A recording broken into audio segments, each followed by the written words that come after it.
Hi, this is Ashita Datta, a legal intern at Lexis & Company. Today, I will be talking about the precautionary principle and its application in India. Water, air, land and nature, the basic four elements of the nature that makes our environment as well as the base of all the necessities humanity needs to thrive and develop on. And once humanity caught on how their actions might be harming the environment negatively, they made on some basic laws to protect and in certain scenarios compensated. And while every man has the right to freedom, equality and adequate conditions of life, none have the right to deteriorate the quality of the environment for their comfort, causing other living beings, humans or not, harm in their living conditions. This basic fact was highlighted in the 1972 Stockholm Declaration, where it was internationally recognized that every man has the fundamental right to live in an uncontaminated environment. But it also means that this right comes in with a man's duty or obligation to protect the environment for not only the present generation but the future ones as well. Since the Stockholm Declaration, the concept of sustainable development was popularized as it presented a balanced scale of development along with preservation of the environment. This concept has been adopted by many nations in their industrial sectors.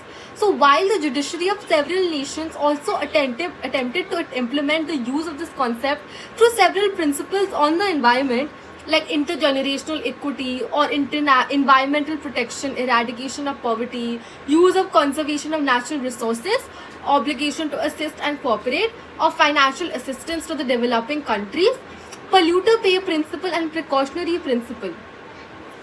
So these principles emerged as the salient features of the sustainable development, and soon the judiciary of many countries started to apply these to the environmental laws of their respective nations, including India as well. The Supreme Court of India especially laid down that the precautionary principle and the polluter pay principle are essential features of the sustainable development, thus also becoming an essential part of the environmental laws of the nation in turn.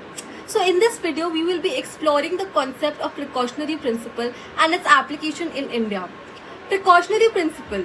So this environmental principle establishes the ideology that the lack of current information on a subject does not justify the absence of management measures to prevent damages. That is, in simpler terms, just because something never happened or haven't happened yet does not mean one should not take appropriate precautions for it.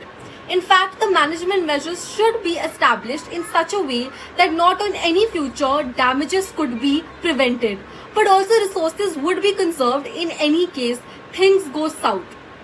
So this principle solely works on the idea of assumptions and methods for the determination of future what if in the case of any mishap and preparing in accordance with that. However, based on the scientific basis of the management, this is why it is called the precautionary principle, because it is based on the idea of taking preventive measures before the disaster take places.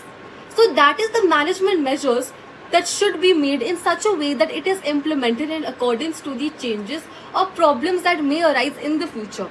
So based on this definition, there are four essential ingredients of the precautionary principle that are given, which I'm going to talk about.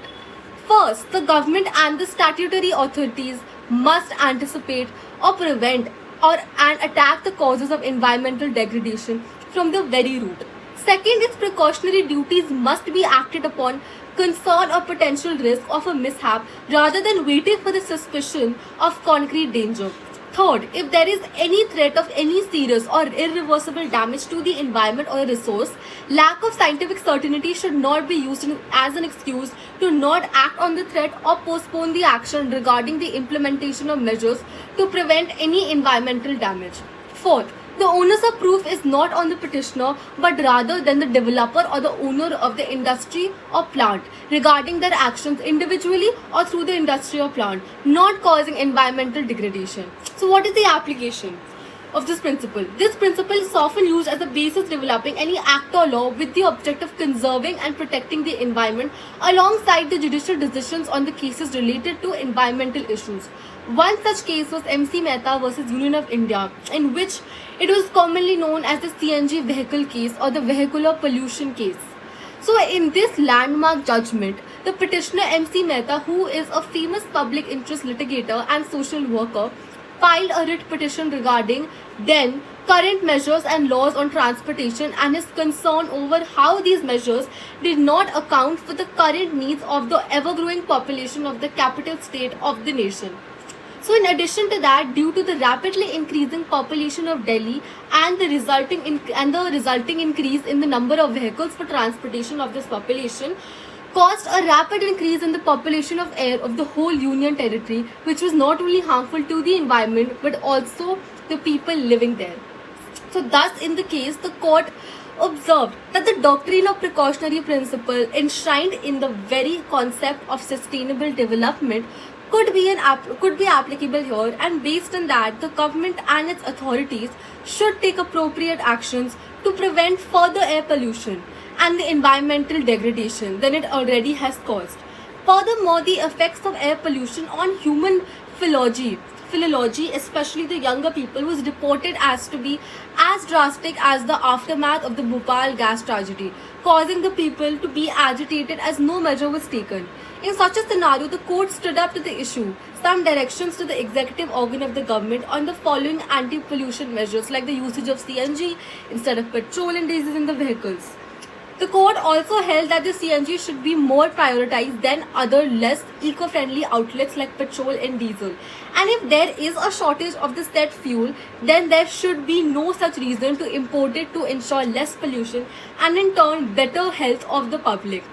In addition to that, vehicles with appropriate compatibility with CNG as well as engines and mechanical parts producing fewer air pollutants should be started manufacturing in accordance with the guidelines established by the Pollution Control Board.